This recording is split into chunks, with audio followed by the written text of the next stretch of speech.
Hello students, welcome to Swami Vivekananda Institute. So today we are discussing the analysis of paper 1 as well as commerce. आज हम लोग जो discuss करने वाले हैं वो पेपर 1 और कॉमर्स का एनालिसिस करने वाले हैं जो कि exam 7th of December conduct हुआ है 7th ऑफ दिसंबर को 2023।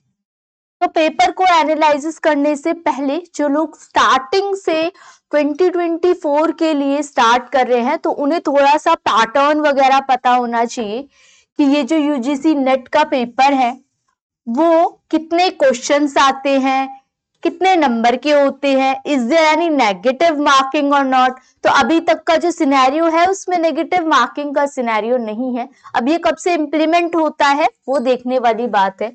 तो सबसे पहले अगर मैं पैटर्न की बात करती हूं तो देयर आर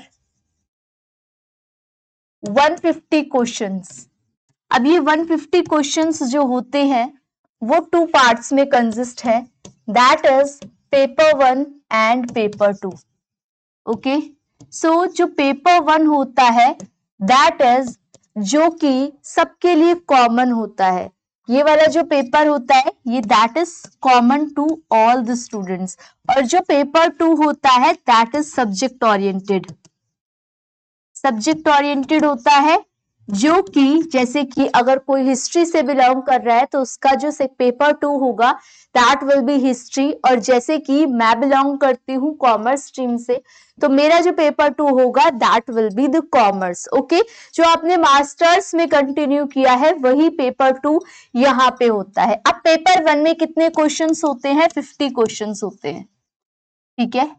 पेपर 2 में कितने क्वेश्चंस होते हैं? 100 क्वेश्चंस होते हैं।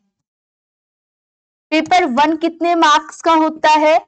जो पेपर 1 होता है 50 क्वेश्चंस मल्टीप्लाई बाय 2, बिकॉज हर एक क्वेश्चन 2 मार्क्स का आता है तो that is why 50 multiply 2 will be equal to 100 marks होते हैं। और ये 100 क्वेश्चंस आते हैं 2 मार्क्स के, तो यहाँ पे कितने हो जाएंगे? 200 मार्क्स हो जाएंगे। तो दैट इज वाई अगर मैं टोटल क्वेश्चंस की बात करूं तो टोटल क्वेश्चंस जो आते हैं दैट विल बी 150, और जो टोटल मार्क्स होते हैं, टोटल मार्क्स की बात करूं तो दैट विल बी 300 मार्क्स जो होते हैं दैट इज द ओवरऑल जो आप बोल सकते हो कैलकुलेशन ऑफ मार्क्स, ठीक है। तो ये बेसिकली पैटर्न होता है जो कि यूजीसी नेट फॉलो करता है। अगर मैं पेपर 1 की बात करूं तो थोड़ा सा मॉडरेट लेवल का पेपर 1 था, और जो आपका पेपर 2 था वो इजी टू मॉडरेट लेवल का था, जिसमें कॉन्सेप्चुअल बेस्ड अगर आपको टॉपिक आता है और आप एनालिटिकल थिंकिंग कर सकते हो और सोच सकते हो कॉन्सेप्ट के बारे में, तब वो आप क्वेश्चंस को अच्छे से अटेम्प्ट कर पाओगे। और बाकी जो आपके पीवाईक्यूज है जो कि हम हमेशा से प्रॉपरली फोकस्ड करके चलते हैं, तो वो जो पेपर के पीवाईक्यूज हैं वो बहुत ही इंपॉर्टेंट रोल प्ले करते हैं, क्योंकि उससे एटलीस्ट आपको कॉन्सेप्ट के बारे में पता चलता है। ये पता चलता है ये वाले टॉपिक से क्वेश्चंस जो एग्जामिनर है वो बार बार क्वेश्चन पुट अप करता है। तो पीवाईक्यू जो इसके अंदर बिग किंग का रोल प्ले किया है, जो 7th ऑफ दिसंबर में 2023 में जो मेन रोल प्ले किया है, मेन रोल किस किसने प्ले किया है? एक तो कॉन्सेप्चुअल बेस्ड थिंकिंग, ठीक है, कॉन्सेप्चुअल बेस्ड जो एनालिटिकल थिंकिंग, आप सोच पा रहे हो टॉपिक के बारे में, ठीक है, और पीवाईक्यूज जिसपे पूरा प्रॉपर फोकस होता है, पीवाईक्यूज को बेस मान के चले हैं, प्लस न्यू कॉन्सेप्ट्स भी देखने के लिए मिले हैं जो अभी तक के बारे में नहीं पूछा गया था। न्यू कॉन्सेप्ट्स के बारे में भी इस बार के जो पेपर है उसमें कॉमर्स के पेपर में paper 1 as well as paper 2 दोनों के अंदर कुछ नए नए कॉन्सेप्ट्स पूछे गए हैं। अब अगर मैं बात करूं कि पेपर 1 में कितनी यूनिट्स होती है, पेपर 2 में कितनी यूनिट्स होती है, और उनमें से जो क्वेश्चंस पूछे गए हैं कौन से यूनिट में से कैसे कैसे क्वेश्चन पूछे गए हैं, तो थोड़ा सा एक ओवरव्यू देना चाहूंगी आप लोगों को। सबसे पहले पेपर 1 की बात करते हैं। ओके, पेपर 1 की बात करते हैं। अगर पेपर 1 की बात करूं तो कौन कौन से यूनिट्स होते हैं, अगर एक बार आप लोग बताएंगे तो दैट विल बी, कौन कौन से यूनिट्स होते हैं पेपर 1 में? आपका होता है teaching aptitude,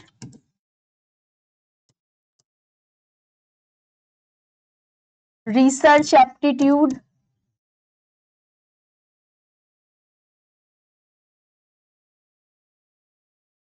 okay, third one is ICT, information and communication technology, fourth one is mathematical reasoning, then data interpretation. इनके सीक्वेंस पे मत जाना कि मैम ये सीक्वेंस वाइज नहीं है, मैं सिर्फ आपको यूनिट और एक ओवरव्यू बताऊंगी कि इसमें से किस लेवल के क्वेश्चंस आए थे और कौन कौन से टॉपिक बेस्ड क्वेश्चंस पूछे गए थे। ठीक है, डेटा इंटरप्रिटेशन की अगर मैं बात करूं, उसके बाद लॉजिकल रीजनिंग, लॉजिकल रीजनिंग के बाद 7th यूनिट आपकी आ जाएगी रिसर्च, ये हो गया आपका रीडिंग कॉम्प्रीहेंशन,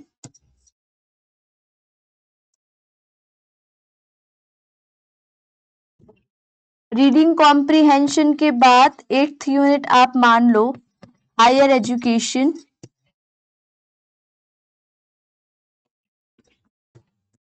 देन उसके बाद पीपल एंड एनवायरमेंट,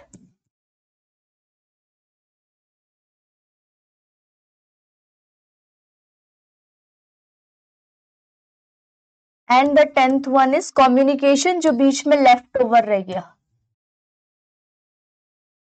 ठीक है, these are the 10 unit which we considered in paper 1। Paper 1 में हम ये 10 यूनिट्स की स्टडी करते हैं। अच्छा, अब इनमें से जो क्वेश्चंस बेस्ड पूछे गए थे, अगर मैं अपने यूनिट्स की बात करूं तो मैं कौन से यूनिट्स को टैकल करती हूं? That will be ICT, mathematical reasoning, logical reasoning and data interpretation. ये 4 यूनिट्स को मैं बेसिकली डील करती हूँ। ठीक है, अच्छा अब बात करें अगर टीचिंग एप्टीट्यूड की, तो टीचिंग एप्टीट्यूड में मॉडल्स के बेसिस पे क्वेश्चंस आए थे, लर्नर सेंटर्ड के बेसिस पे क्वेश्चंस आए थे। ठीक है, लिखते जाओ इस पे कौन से मॉडल्स के बेसिस पे क्वेश्चंस आए थे, लर्नर सेंटर्ड। ठीक है, और अगर मैं बात करूं इसके अलावा,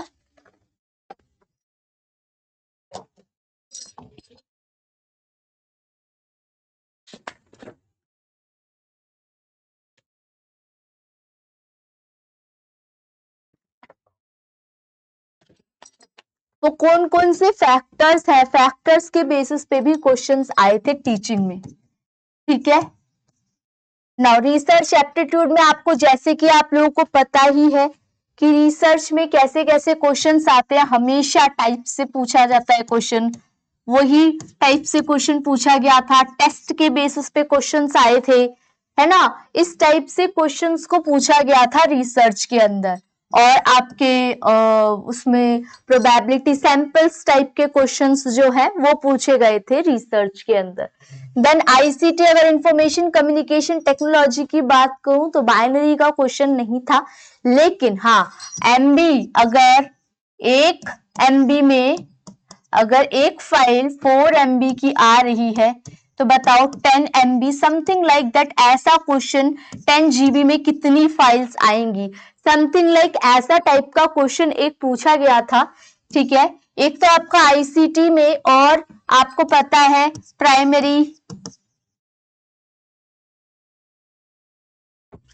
प्राइमरी सेकेंडरी मेमोरी से हमेशा क्वेश्चन आता है, प्राइमरी मेमोरी सेकेंडरी मेमोरी, इसमें से हमेशा क्वेश्चन पूछा जाता है। और अगर आपने मेरी जो PYQs की सीरीज को एनालाइज किया है तो उसके अंदर उसके बेसिस पे क्वेश्चंस आए थे। ठीक है, तो एब्रीविएशन से नहीं देखे गए इस बार क्वेश्चंस, लेकिन आपको मैं जिस टाइप से बता रही हूं कि ये GB MB टाइप का क्वेश्चन, प्राइमरी सेकेंडरी मेमोरी, ठीक है, और इस टाइप से आप बात कर सकते हो असर्शन रीजन के भी क्वेश्चंस आए थे। अगर मैं मैथमेटिकल रीजनिंग के पार्ट पे चली जाऊं तो आप लोगों को पता होगा मैथमेटिकल रीजनिंग के अंदर, रुको ये सब इरेज करती हूँ ताकि आप लोगों के लिए क्लैरिटी आती रहे। मैथमेटिकल रीजनिंग के अंदर आपको जो है इक्विवेलेंट वाला क्वेश्चन, इक्विवेलेंट, ठीक है, इक्विवेलेंट क्वेश्चन जहां पे सम की इक्वेशन दी जाती है या सम नॉट, नेगेटिव नेगेटिव को एक साथ रखा जाता है या पॉजिटिव पॉजिटिव एक साथ होते हैं, तो वहां पे इक्विवेलेंट के बेसिस पे क्वेश्चन, स्क्वायर ऑफ अपोजिशन के बेसिस पे क्वेश्चन, स्क्वायर ऑफ अपोजिशन का क्वेश्चन आया था, जैसे कि मैं हमेशा फोकस करती हूं, ठीक है। और आपका लेटर सीरीज का भी क्वेश्चन था, लेटर सीरीज का भी एक क्वेश्चन था। और अगर मैं ब्लड रिलेशन की बात करूं तो ऐसा कोई क्वेश्चन ब्लड रिलेशन के कॉन्सेप्ट्स पे बेसिस नहीं आया था, ना डायरेक्शन के बेसिस पे कोई क्वेश्चन आया था, सॉरी मैथमेटिकल रीजनिंग नहीं, यहाँ पे लॉजिकल रीजनिंग की बात हो गई, लॉजिकल रीजनिंग वाले पार्ट में बात है, मैथमेटिकल रीजनिंग के बारे में भी डिस्कशन नहीं हो रही। तो एक तो इक्विवेलेंट वाला क्वेश्चन आया था, स्क्वायर ऑफ अपोजिशन से रिलेटेड क्वेश्चन, लेटर सीरीज से रिलेटेड क्वेश्चन, और आपका इंडियन लॉजिक का एक क्वेश्चन, ठीक है। तो ये बेस्ड आए थे आपके लॉजिकल रीजनिंग के क्वेश्चन। नाउ अगर मैं उसके बाद जो कॉन्सेप्ट की बात करूं, that is the mathematical reasoning वाला पार्ट। तो मैथमेटिकल रीजनिंग में एक तो आपका सिंपल इंटरेस्ट, कंपाउंड इंटरेस्ट के बेसिस पे क्वेश्चन आया था, एक आपका स्पीड, टाइम एंड डिस्टेंस के बेसिस पे क्वेश्चन आया था, ठीक है। तो मैथमेटिकल रीजनिंग में इस टाइप के क्वेश्चन, एक नंबर सीरीज का क्वेश्चन भी था,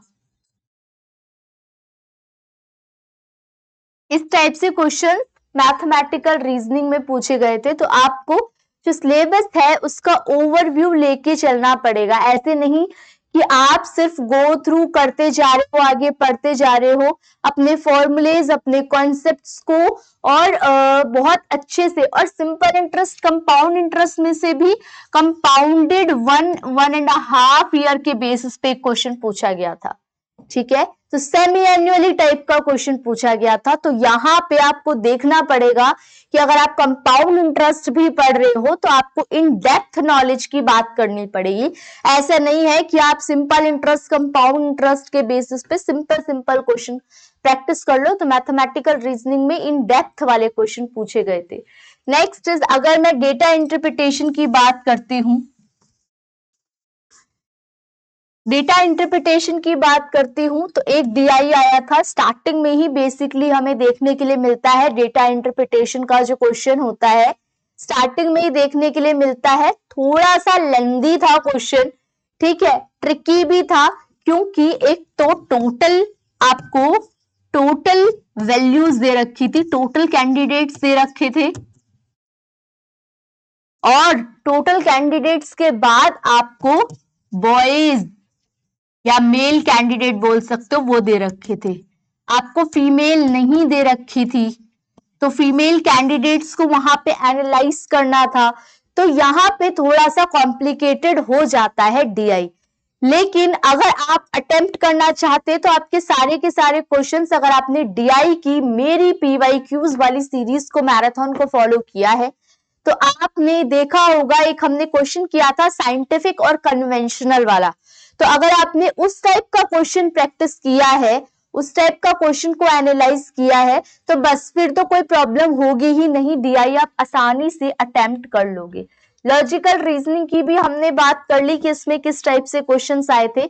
आपको वही पीवाईक्यूज, वही ट्रेंड फॉलो किया जा रहा है, बहुत अलग टाइप के क्वेश्चंस नहीं पूछे गए थे। नेक्स्ट इज रीडिंग कॉम्प्रिहेंशन की बात करूं तो जो रीडिंग कॉम्प्रिहेंशन है वो बिल्कुल ज्यादा डिफिकल्ट लेवल का नहीं आया था, वो बिल्कुल बेसिक लेवल का क्वेश्चन आया था आपका, ठीक है, बेसिक लेवल का क्वेश्चन आया था। और जो कि पूछा था आपसे चंद्रयान के बारे में, चंद्रयान 3 लॉन्च और इसरो, इन सब से रिलेटेड मिला जुला एक कॉन्सेप्ट आया था, ठीक है, रीडिंग कॉम्प्रिहेंशन में। इस बार देखा गया कि जो रीडिंग कॉम्प्रिहेंशन है, अगर मैं पेपर 2 की भी बात करती हूँ तो वहां पे मैचिंग टाइप के क्वेश्चंस आ रखे थे, ठीक है। मैचिंग वाले क्वेश्चंस रेयरली ही पूछे जाते हैं रीडिंग कॉम्प्रिहेंशन में, लेकिन उस टाइप के क्वेश्चंस भी देखे गए। नाउ हायर एजुकेशन में इनिशिएटिव्स रिलेटेड, ठीक है, यूनिवर्सिटीज रिलेटेड, इस टाइप के क्वेश्चंस को हम लोगों ने देखा है पेपर के अंदर। ना पीपल एंड एनवायरमेंट की बात करूं तो पीपल एंड एनवायरनमेंट के अंदर आपके क्वेश्चंस किस टाइप से आए थे? एक तो क्योटो प्रोटोकॉल का क्वेश्चन था, ठीक है। एक आपका ये स्टैटिक बेस्ड ज्यादा था, ये वाला पोर्शन और ये वाला पोर्शन। जैसे कि आपसे पूछ लिया जाएगा, आपसे पूछा गया कि कौन से एरिया की बात कर रखे, स्टेट वाइज क्वेश्चन पूछे गए थे, ठीक है, एरिया वाइज क्वेश्चन पूछे गए थे, कंट्री वाइज क्वेश्चन पूछे गए थे। तो स्टैटिक डेटा पे भी आपको फोकस करके चलना है। जो करंट सिनेरियो में जो सिनेरियो चल रहा है वो तो ठीक है, वेल एंड गुड, लेकिन जो स्टैटिक पहले के टाइम पे भी जो डेटाज आए हुए हैं उनके बेसिस पे भी 2-3 क्वेश्चंस पूछे गए थे। नाउ कम्युनिकेशन की बात करूं तो कम्युनिकेशन के अंदर एक तो नॉन वर्बल कम्युनिकेशन, इसके बेसिस पे थे। बाकी लैंग्वेज में मीनिंग पूछते हैं, वो वाले क्वेश्चंस आपसे कम्युनिकेशन के अंदर पूछे गए थे। तो एक बार आप लोग नोट डाउन कर सकते हो, ये हम लोगों ने पूरा एनालाइज कर लिया कि किस तरीके से पेपर 1 के अंदर क्वेश्चन पूछे गए थे। आगे अगर मैं एक और क्वेश्चन जो एनालाइज बस स्टूडेंट से एनालाइज कर पाई हूँ, that will be mass media का भी एक क्वेश्चन था, ठीक है, एक मेटा कम्युनिकेशन का भी क्वेश्चन था, ठीक है। तो ये सारे के सारे आप टॉपिक्स को देख सकते हैं, पेपर 1 में इन टाइप से क्वेश्चंस पूछे गए थे। फिर मैं बात करूंगी पेपर नंबर 2 की। पेपर नंबर 1 में ये सारे टॉपिक्स, फिर पेपर नंबर 2 की बात करूंगी। जल्दी से इसको नोट डाउन कर लो, ठीक है। अब बात करते हैं पेपर 2 में किस टाइप से क्वेश्चन पूछे गए थे। अब क्योंकि आपको ये पता है कि पेपर 2 में भी 10 यूनिट्स होती हैं और भारी भरकम अराउंड 9 to 10 हर एक सीरीज में से क्वेश्चन पूछे जाते हैं। आपके जो पेपर 2 की बात करूं तो पेपर 2 में जो सबसे पहले यूनिट आती है that will be international business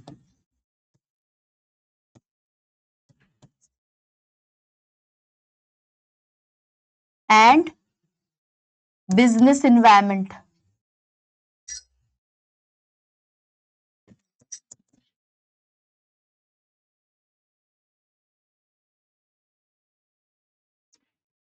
इसमें से किस टाइप के क्वेश्चंस को एनालाइज किया गया है?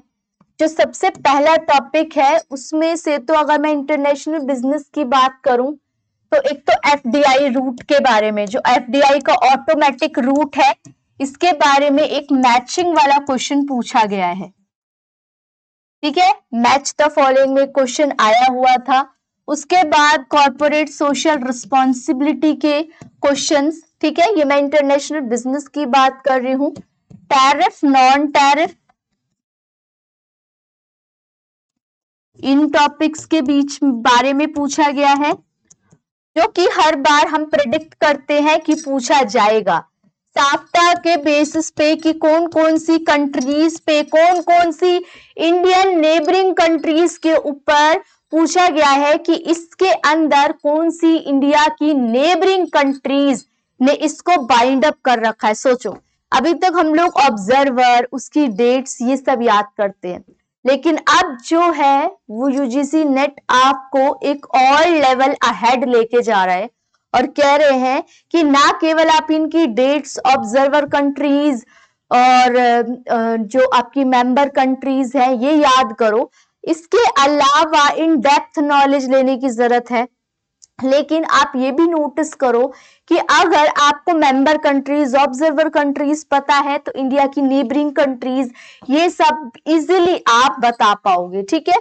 उसके बाद सीएसआर तो बिजनेस इन्वायरमेंट से भी रिलेटेड है, ठीक है, ये सब पूछा गया है आपका इससे रिलेटेड। उसके अलावा ये नोट कर लो, उसके अलावा अगर मैं बिजनेस इन्वायरमेंट की बात करूं तो एक तो कॉर्पोरेट सोशल रिस्पॉन्सिबिलिटी, फिर उसके बाद आरबीआई की मॉनिटरी फिस्कल पॉलिसी, ये भी पूछी गई है। मॉनिटरी और फिस्कल पॉलिसी के बारे में भी, monetary policies and fiscal policies, इसके बारे में भी क्वेश्चंस पूछे गए, ठीक है। तो ये हो गई एक यूनिट, इसको देख लो। उसके बाद मैं सेकंड यूनिट को बताऊंगी।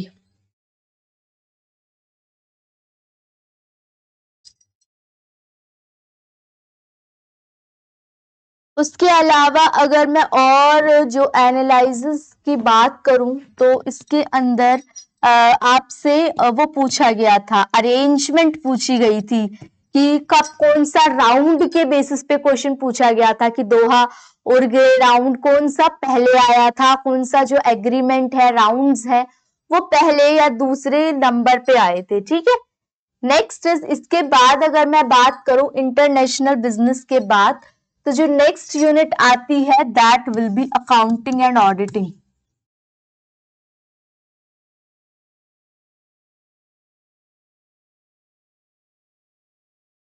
अकाउंटिंग एंड ऑडिटिंग की जो स्टार्टिंग वाला ही सिनेरियो था उसके अंदर आपसे प्रिंसिपल्स एंड कॉन्सेप्ट्स के बारे में क्वेश्चन पूछा गया है।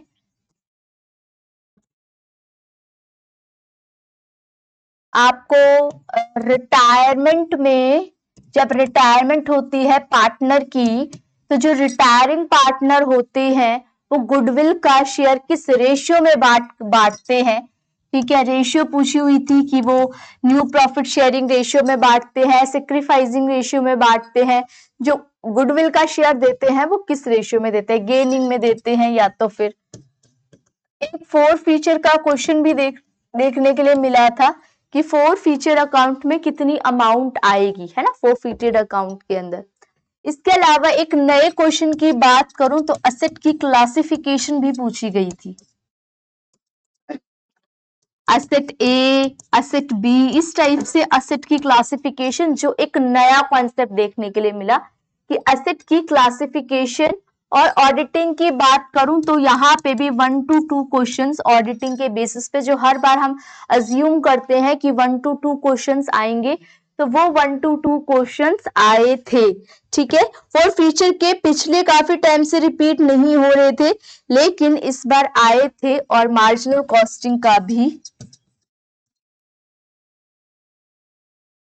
बाकी अगर आप ओवरऑल पेपर की बात करोगे तो अरेंजमेंट वाले, क्योंकि जहां पे अरेंजिंग आ जाती है वहां पे आपका टाइम ज्यादा कंज्यूम होता है ना, तो पेपर को लेंदी बना देता है यही चीज। एक तो आपको 3 आरसीज करने हैं, ठीक है, 2 पेपर 1 के 1 पेपर 2 का, 2 पेपर 2 के 1 पेपर 1 का, एक तो ये 3 आरसी हो गए।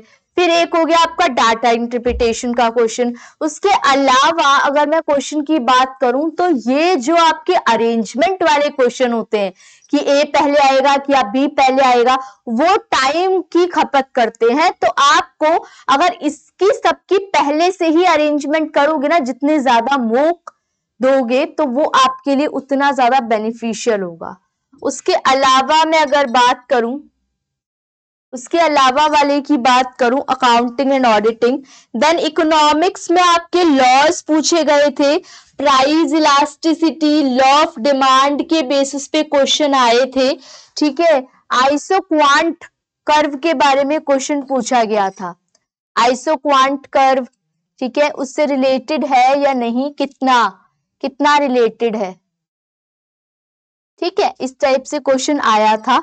उसके अलावा अगर मैं और बात करूं तो इकोनॉमिक्स में आपको रिलेशनशिप टाइप के क्वेश्चंस। अच्छा, अब बात करते हैं फाइनेंशियल मैनेजमेंट की। फाइनेंशियल मैनेजमेंट, तो फाइनेंशियल मैनेजमेंट में हर बार मैं बोलती हूं कि जो अप्रोचेस है, जो थ्योरीज है, डिविडेंड की हो चाहे कैपिटल स्ट्रक्चर की थ्योरीज हो, इन पे बहुत ज्यादा फोकस करना। तो एनआई एनओआई का एक क्वेश्चन पूछा गया था इनके बेसिस पे, NI NOI MM hypothesis, tax से रिलेटेड, टैक्स से रिलेटेड एक क्वेश्चन आया था कि वो कौन सा अप्रोच होता है जहां पे पहले तो इंक्रीज करता है देन डिक्रीज करता है अमाउंट में, जो शेयर्स या जो भी आपकी वैल्यू होती है डिबेंचर्स की। ठीक है, उसके अलावा अजम्पशन बेस्ड क्वेश्चंस आए थे। अरेंजमेंट के क्वेश्चन को मैं एनालाइज कर पाई हूं स्टूडेंट से पूछ करके, अरेंजमेंट के क्वेश्चंस थे। उसके अलावा आप डिविडेंड थ्योरी से क्वेश्चन थे जो कि हर बार रहते हैं। वर्किंग कैपिटल से रिलेटेड क्वेश्चन थे, ठीक है, तो दैट इज टिपिकल जो कि ओवरव्यू है फाइनेंशियल मैनेजमेंट का। हैजिंग टेक्निक के बारे में भी क्वेश्चन आया था, हैजिंग टेक्निक के बारे में भी क्वेश्चन आया था, ये भी आप लिख सकते हो। फिर बात करते हैं मार्केटिंग मैनेजमेंट की। ओके, अभी तक हमने कितनी यूनिट डिस्कस कर ली? इंटरनेशनल बिजनेस, बिजनेस एनवायरनमेंट, उसके अलावा अकाउंटिंग एंड ऑडिटिंग, उसके अलावा फाइनेंशियल मैनेजमेंट और इकोनॉमिक्स। 4 यूनिट डिस्कस कर ली। अब 5वां यूनिट, मतलब इतना प्रेडिक्ट कर पाए हैं हम अभी तक का जो पेपर हुआ है कॉमर्स का, उससे इतना प्रिडिक्शन आप लोगों के लिए बेनिफिशियल होगा। बाकी जब ये पेपर रिलीज होंगे, जब आंसर शीट रिलीज होगी, तो आपको प्रॉपर ओवरव्यू मिल जाएगा कौन सा क्वेश्चन था, उन क्वेश्चंस को कैसे अटेम्प्ट किया जाता, ठीक है, ये सब कुछ पूछा जाए, बताया जाएगा। अब बात करती हूँ मार्केटिंग मैनेजमेंट की। तो हर बार जैसे आप एक्सपेक्ट करते हो वैसे ही मार्केटिंग मैनेजमेंट से क्वेश्चन पूछे गए थे। आप एक्सपेक्ट करते हो प्राइसिंग स्ट्रेटेजी का, तो यस, प्राइसिंग स्ट्रेटेजी का क्वेश्चन पूछा गया था। Pricing strategy. आप एक्सपेक्ट करते हो प्रोडक्ट लाइफ साइकिल, ये भी क्वेश्चन पूछा गया था आपसे। डिस्ट्रीब्यूशन, कहां पे जो मीडिएटर, इंटरमीडियरीज कहां पे रिक्वायर्ड होते हैं, डिस्ट्रीब्यूटर, हाँ डिस्ट्रीब्यूशन, इसके बेसिस पे क्वेश्चन पूछा गया था। प्रमोशन के बेसिस पे क्वेश्चन आया था मार्केटिंग मैनेजमेंट के अंदर। तो दैट इज अ थिंग जो कि आपके मार्केटिंग मैनेजमेंट में जिससे बेसिक ज्यादा क्वेश्चंस बने थे। और अगर मैं इकोनॉमिक्स का दोबारा सिनेरियो की बात करूं तो इकोनॉमिक्स भी मार्केटिंग के, जैसे ओलिगोपोली, मोनोपोली, इन सब से हर बार क्वेश्चन आता है। इस बार भी 1 to 2 क्वेश्चंस देखा गया है इसके अंदर। तो मार्केटिंग मैनेजमेंट हो गई। मार्केटिंग मैनेजमेंट के बाद जो नेक्स्ट टॉपिक आता है that is HRM and business environment. तो जो HRM है और बिजनेस एनवायरनमेंट है, इसमें से आपके प्रिंसिपल्स, हेनरी फ्योल ने कौन से प्रिंसिपल्स दिए थे और FW टेलर ने कौन से प्रिंसिपल, FW टेलर का तो नहीं, उसका फ्योल ने कौन से प्रिंसिपल दिए थे, और आपके और कौन कौन से जो थ्योरिस्ट हैं उन्होंने कौन कौन सी थ्योरीज दी थी, उनके बारे में प्रिंसिपल के बेसिस पे पूछा गया है। इसके अलावा अगर मैं HRM की बात करूं तो उसमें स्पैन ऑफ कंट्रोल से, बिजनेस एनवायरनमेंट में स्पैन ऑफ कंट्रोल से क्वेश्चन था। लीडरशिप मोटिवेशन के बेसिस पे क्वेश्चन था, है ना, लीडरशिप मोटिवेशन के बेसिस पे क्वेश्चन था।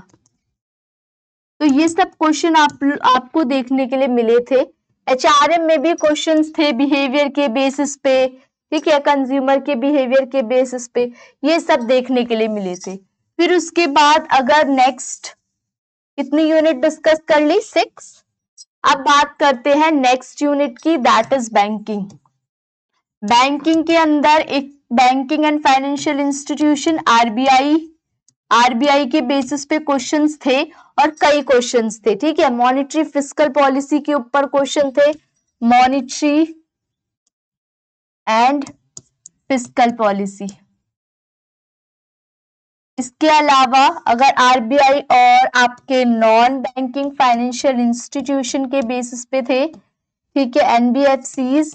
उसके अलावा आपसे स्टैटिक क्वेश्चन इसमें पूछे गए थे कि कब कौन सा बैंक कहाँ पे स्टैब्लिश हुआ था, इस टाइप से, मतलब पहले के टाइम पे कौन सा बैंक आया था, कौन से बैंक की बात करी गई है।